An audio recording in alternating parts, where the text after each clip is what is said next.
Voltamos com o nosso papo aberto. E você sabe o que é TDA? Transtorno de déficit de atenção e hiperatividade. Neste segundo bloco, nós queremos entender um pouco mais sobre esse assunto e tratar desse transtorno aqui na nossa mesa também, viu? E para isso nós recebemos aqui Rosa Maria, psicóloga. Seja muito bem-vinda para conversar conosco sobre esse assunto, né? Polêmico bastante, inclusive. Bem-vinda. Obrigada, é um prazer. Então, esse assunto é bastante polêmico. TDAH. É TDAH. É TDAH, déficit de atenção e hiperatividade. Se divide em 3 áreas. O déficit de atenção, propriamente dito, né, é um transtorno bastante importante, porque aí envolve a atenção da criança, né, do indivíduo. E essa atenção é prejudicada. Como? A criança não consegue focar as atividades, os exercícios, tem o hábito de distrair facilmente, de perder o foco. Quando se trata desse transtorno, é sempre ligado à hiperatividade ou nem sempre? Nem sempre, Tá. É dividido, né? O déficit de atenção e hiperatividade é um conjunto. A gente costuma dizer que é uma comorbidade, é um conjunto de questões muito importante que começa lá pelos 7 anos e perdura aí por uns 6 meses. Então, baseado nessas características, é que a gente passa a fazer uma avaliação mais precisa. Mas a gente observa no comportamento das pessoas, elas são muito diferentes umas das outras. E a gente percebe que esse nível de atividade na pessoa, ele é gradual de indivíduo para indivíduo. Eu acredito que tem indivíduos menos ativos, mais ativos, até uma pessoa muito ativa, quase tocando essa linha que transpõe para o hiperativismo, mas que não faz esta passagem, né? Como é que a gente consegue saber se uma pessoa ela é hiperativa ou se ela é uma pessoa assim, altamente ativa, mas ainda dentro de um nível que não requer necessariamente um tratamento à base de medicamento, medicamento ou de uma terapia particular? Nós temos que descartar toda e qualquer possibilidade de retardo mental, né? Nós temos que avaliar aí o desempenho dessa criança na escola, na família, nos ambientes com os amigos, porque aí vai de idade de cada faixa etária, a gente vai dando aí os nomes, né? Quando é um pouquinho mais madurinho, nas festas de aniversário, o convívio em comunidade, né? Então aí a gente tem que diferenciar bem o que realmente é o déficit de atenção e hiperatividade, que aí tem a classificação. O déficit já está dizendo que é a deficiência da criança concentrar-se e desenvolver vamos dizer, um raciocínio lógico, né? Uma tarefa mais detalhada que requer uma atenção mais suportada, né, com maior tempo. A hiperatividade, a criança muito hiperativa. Então, 3, né, que nós iniciamos. O déficit, a hiperatividade, que é essa agitação que a criança não consegue se manter, vamos dizer, por muito tempo sentada. Ela na classe, ela sai, vai passeando, vai atrapalhando os colegas, vai brincando, como se estivesse em qualquer outro lugar, na casa, né? Então, e a impulsividade também, né? Quer dizer, déficit de atenção, hiperatividade e impulsividade. Impulsividade no sentido também... Agressividade? Um pouco, geralmente um pouco. Por quê? Porque essa criança fala abruptamente. Ela interrompe as regras, os jogos, né, numa brincadeira em grupo. A criança fica deslocada, ela quer passar na frente das respostas até. Ela não espera a sequência lógica. Quem observa percebe que é algo fora do normal. Percebe que tem algo, que são sinais também, né, Márcio? Que as crianças começam a trazer para os educadores, para os psicólogos, para os profissionais e principalmente para a família. e nesse caso a família não sabe o que fazer. O importante é buscar uma ajuda de um profissional. Tudo começa com uma boa avaliação, né? Pode até demorar um pouco, porque requer aí uma avaliação neuropsicológica, né? Que vai detalhar, né? Qual o tipo de distúrbio, exatamente a função que no nosso frontal, né? Assim, olhando para o mapa do cérebro, né? O nosso frontal tem as funções. No frontal nós recebemos as informações, os estímulos para ser processado, né? E ter a resposta. Com o déficit de atenção, a pessoa com déficit de atenção fica prejudicada essa função. Certo. Por isso que a gente aconselha uma boa avaliação e talvez, em muitos casos, claro que sim, a medicação. Certo. O tratamento medicamentoso é importante. Antes da gente entrar no tratamento medicamentoso, Sim. assim como a gente tem um conjunto de sintomas que apontam para o déficit de atenção e hiperatividade, existem também um conjunto de sintomas que dão uma certa segurança de que a criança não tem. Esse tipo de comportamento aqui, normalmente uma criança com déficit de atenção e hiperatividade não tem. Existe esse negativo, esse lado oposto desse conjunto de sintomas? Até existe, né? Mas é aquilo, tudo vai através da observação. É preciso fazer um estudo mesmo. Tem mães que chegam, às vezes, já aconteceu comigo, né? De mães chegarem e falar, meu filho, a personalidade dele é assim. O pai é assim. Quer dizer, existe também o problema é que o pai também pode ter, né? O pai também pode ter, porque é hereditário, né? Tem hereditariedade. Então, aí é difícil aceitar também, né? Certo. Quando uma criança ela tem déficit de atenção e hiperatividade, com um acompanhamento dos pais, ainda sem os médicos. Sem os médicos. Só para a gente saber direitinho e ajudar quem tem um quadro parecido em casa, o que vai fazer.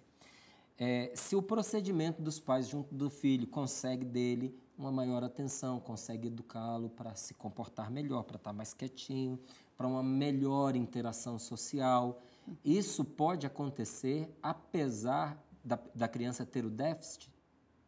Ou normalmente quando a criança tem esse tipo de postura em relação à educação dentro de casa, aos hábitos da criança, não oferece muito resultado? Normalmente não oferece muito resultado. Certo. Quem tem déficit de atenção tem que ser tratado com terapia, né? Uma terapia bem planificada, né? Que aí também entra exercícios. Cada caso é um caso, né? A idade também. Então, para cada idade tem o material apropriado, com testes, que dá muito resultado, foca muito, centraliza a criança. Essa criança passa a se organizar melhor, desconstruir as coisas ruins e trazer o novo para essa criança e se desenvolvendo as potencialidades dela, né? E dá muito resultado. E a terapia cognitiva comportamental, que é mais ou menos isso mesmo. É isso aí. É desconstruir aqueles hábitos, aquelas chacotas que as crianças também... eu não quero brincar com aquele menino porque aquele menino é chato, não sabe brincar.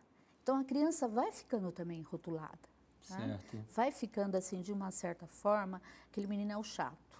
Ele vai ficando de lado. E esse é o grande perigo.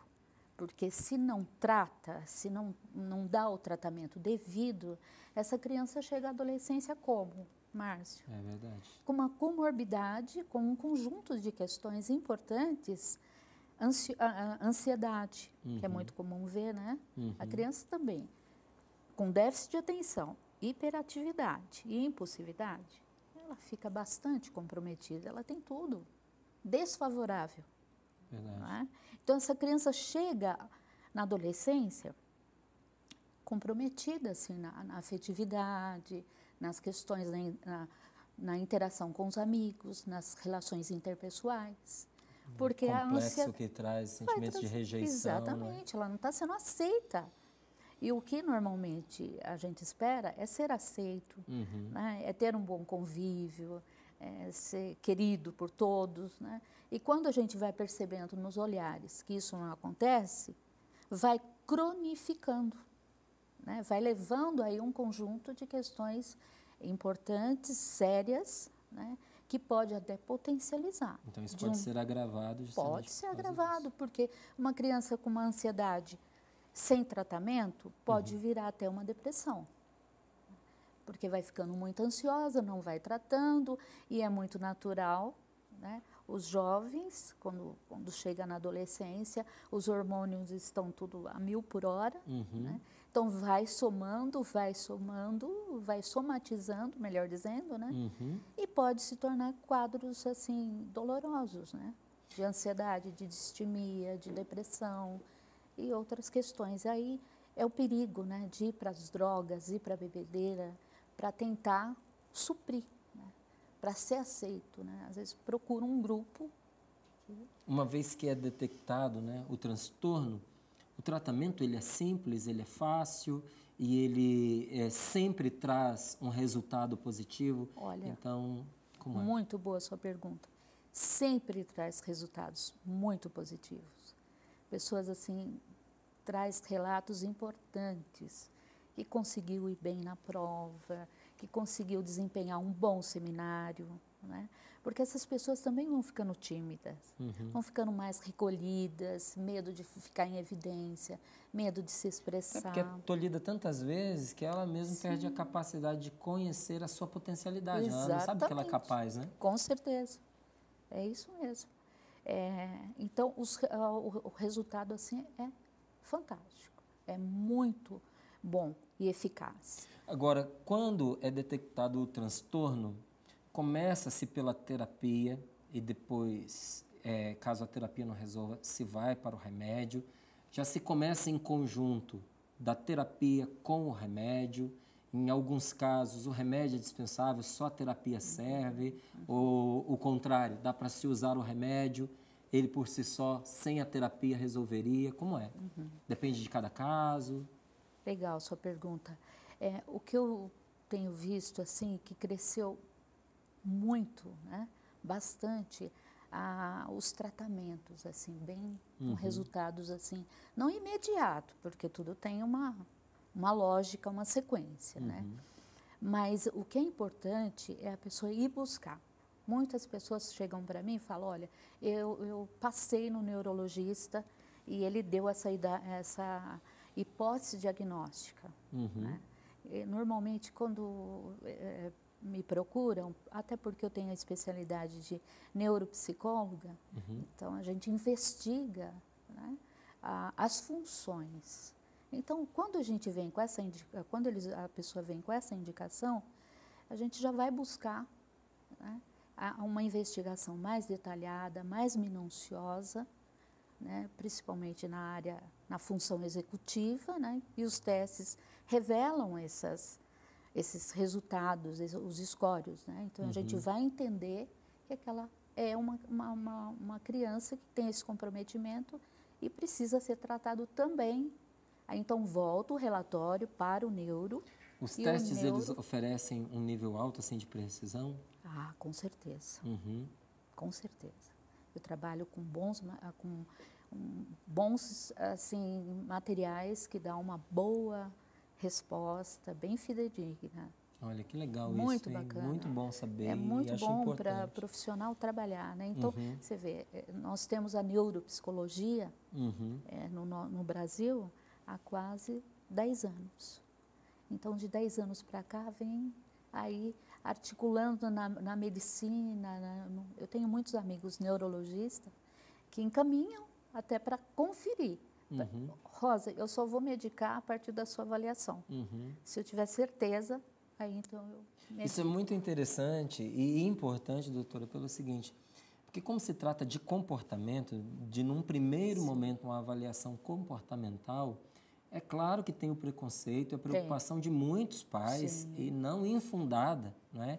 De repente o seu filho começar a usar uma medicação que possa fazer diferença para ele mais tarde, possa interferir de alguma forma no futuro dele, não é? Agora, quando você tem consciência de que isso pode ser mensurado com alto nível de precisão e de que o tratamento por meio de medicamentos ele só acontece quando se há uma segurança, isso para o pai e para a mãe também é uma segurança. É uma né? segurança. E é importante saber de antemão, porque às vezes o pai e a mãe nem vai ao médico com medo do que vai ouvir e de repente se sentir responsabilizado em usar um medicamento. Sim. Não é? Como é que esse medicamento funciona no corpo da criança? Ou do adulto também, né? Porque o adulto também pode usar, né? O adulto, sim, é indicado para adultos também. Porque a gente sempre fala do transtorno de déficit de atenção e hiperatividade, parece que vem sempre o quadro de um garoto, né? De uma criança na mente da gente. Mas não é um problema só de crianças, adultos também. Começa aos 7 anos, dura 6 meses, trazendo sinais, sintomas, e aí configura-se o déficit de atenção, né? E vai a vida toda, infelizmente. Então, a medicação, ela entra ativando o pré-córtex frontal, que é a função executiva, né, de planejamento, de atenção, para resoluções mais complexas. E aí a criança começa a ter mais calmaria, ela dá um tempo, o cérebro vai propiciando, claro, a química, né, o tratamento vai oxigenando melhor esse cérebro. Então, ele vai tendo uma resposta terapêutica muito melhor, assertativa. Então, ele vai vendo os resultados, ele vai superando e vai conseguindo ser avaliado de uma forma diferente. Agora, é importante também, né, para os educadores, né, ter aqui no nosso país, no Brasil, ainda não tem escolas específicas para tratar essas nossas crianças. Mas o que pode ser feito por cada um de nós, independente de ser psicólogo, profissional ou não, né, é ajudar essa criança, como você falou aí, né? Trazer essa criança mais numa disciplina e trazendo ela, porque é também trabalhinho em casa, né? De formiguinha, né? Porque temos que falar várias vezes, agora é hora de estudar, é hora de leitura, de fazer suas atividades. Então, organizando, é um conjunto. Não dá para trabalhar separadamente. Separado, né? Na sua opinião, é importante fazer a criança tomar conhecimento desse transtorno? É importante. Né? É bom que ela saiba que ela tem essa dificuldade. É muito importante esse estudo, muita leitura, ler com a criança sobre o TDAH. Né?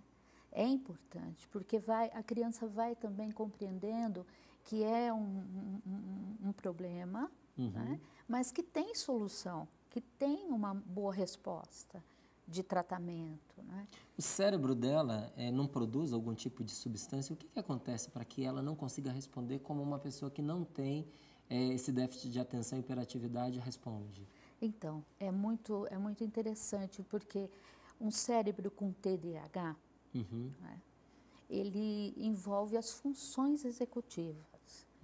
Então, vamos dizer assim, aquela substância importante não produzida, então faz com que a criança fique em falta, em déficit, né? E passa a ter essa dificuldade de resolver as lições, as tarefas, né? E trabalhos assim, do modo geral. Normalmente o cérebro não produz ou produz em quantidades insuficientes? Fica um déficit mesmo. Um déficit, né? Fica aí, improdutível. Assim, uma questão, quando não se tem o que fazer, tem que tratar e tratar mesmo e tem que usar o medicamento. Mas a gente sabe que, por exemplo, o corpo humano, quando ele precisa produzir uma substância, uma química, e ele não o faz e precisa ser ajudado com medicamento, às vezes ele até se torna um pouco preguiçoso e deixa até de produzir aquela substância, não é? Com o uso de alguns medicamentos, que até os nomes já são bastante conhecidos, de quem desconfia que talvez o seu filho passe por esse problema. Essa inibição também não acontece? E ligado a essa pergunta, o que eu quero saber é, uma vez que a pessoa começa com o uso da medicação, ela vai ter que tomar essa medicação pelo resto da vida? Olha, muitos dizem que sim, muitos dizem que é possível parar um tempo, né? É possível, eu até estava vendo há pouco tempo, lendo um artigo importante, dizendo que às vezes o jovem fica meio inibido de ter que tomar a medicação. Né? A criança a gente ainda consegue aí acompanhar melhor, né? Mas quando isso acontece, o médico que acompanha, o neurologista, até concorda de dar uma pausa.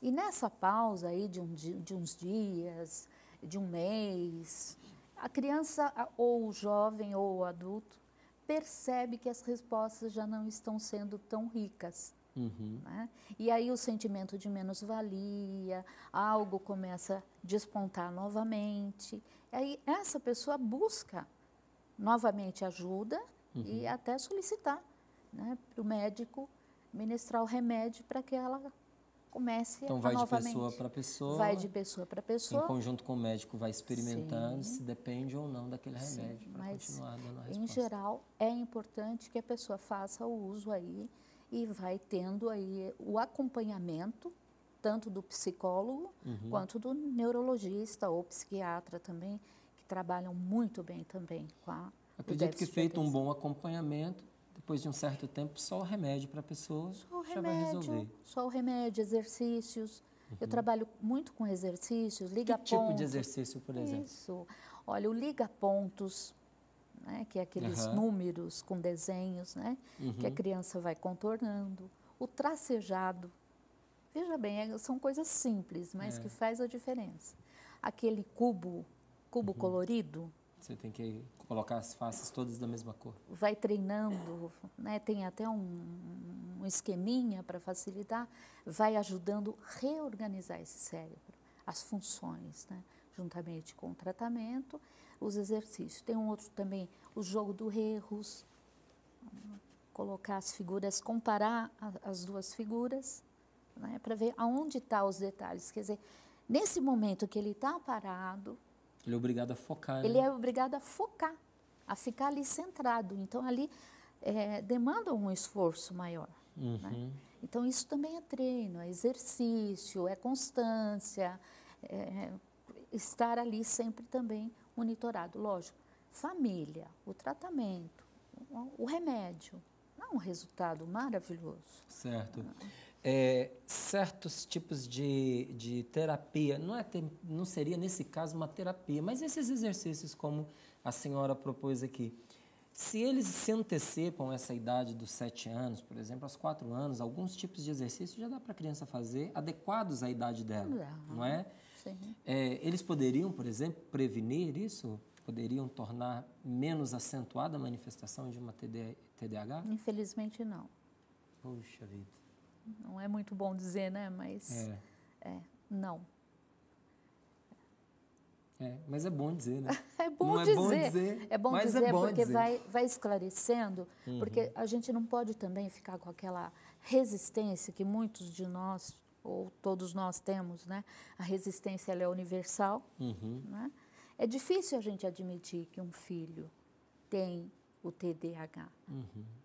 Que ele é um pouco diferente no sentido assim de produtividade na escola, do seu comportamento, né? Uma criança que se mexe, se contorce o tempo todo, sobe escada, desce escada, fala indevidamente, não espera a resposta, já está a pergunta, melhor dizendo, né? Já dá as respostas. Então, veja bem, é difícil a gente aceitar. E tudo dá trabalho. Né? Mas a gente tem que procurar cada vez mais. Nada impede dos 3, 4 anos de idade para passar esses exercícios que são importantes, né, também. Porque a criança vai também... Mas no caso da criança não vai resolver. Não vai resolver. É importante saber. Não vai resolver. Tá, eu acredito que essa resposta ela já está dada, mas para a gente configurá-la de maneira mais clara, né? TDAH tem cura? Não tem. Não tem, né? Não tem cura. É tratamento. É tratamento. Tá e é bastante sério. Mas os resultados são bem positivos. Com o tratamento, a pessoa vai levar uma vida normal. Normal, normalíssima. Porque são pessoas, assim, do modo geral, são pessoas inteligentes. São pessoas dotadas de conhecimento. Completamente capazes. Completamente capazes. Completamente. Eu tenho essa experiência viva. Eu toco nessas situações assim o ano todo, constantemente, eu vejo que é impressionante. O bom é você não resistir e buscar essa ajuda, né? Sem receio, sem medo, sem vergonha, sem preconceitos, né? Chegar e buscar uma boa orientação, porque tudo começa por aí. Quem não tem dinheiro para pagar um profissional indicado, né? Porque sempre, em todo lugar, há aquele profissional que tem um pouquinho mais de destaque e que as pessoas costumam referir. E, às vezes, esse profissional só atende de modo particular. Quem não pode pagar um profissional como esse, o que pode fazer? Olha, eu conheço poucos lugares. Infelizmente, deveria até ter um pouco mais, né? Mas, infelizmente, tem aí também essa carência, né? Mas tem escolas, tem associações, por exemplo... Rede pública também? Rede pública, algumas. Tem universidades que oferecem aí também um acompanhamento, encaminhamento com os estudantes, né? Quem procurar vai encontrar. Vai encontrar. Talvez com um pouquinho mais de dificuldade, sim, mas vale a pena e vai encontrar. Vai encontrar, com certeza.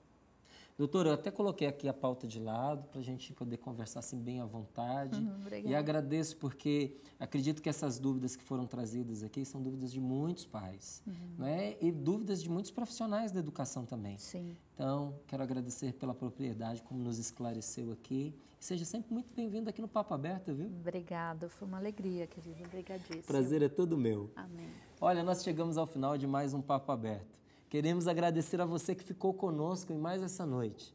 E lembramos que estamos aqui todas as segundas-feiras, às 10 horas da noite, trazendo sempre conteúdo de qualidade, num bate-papo descontraído com pessoas de credibilidade.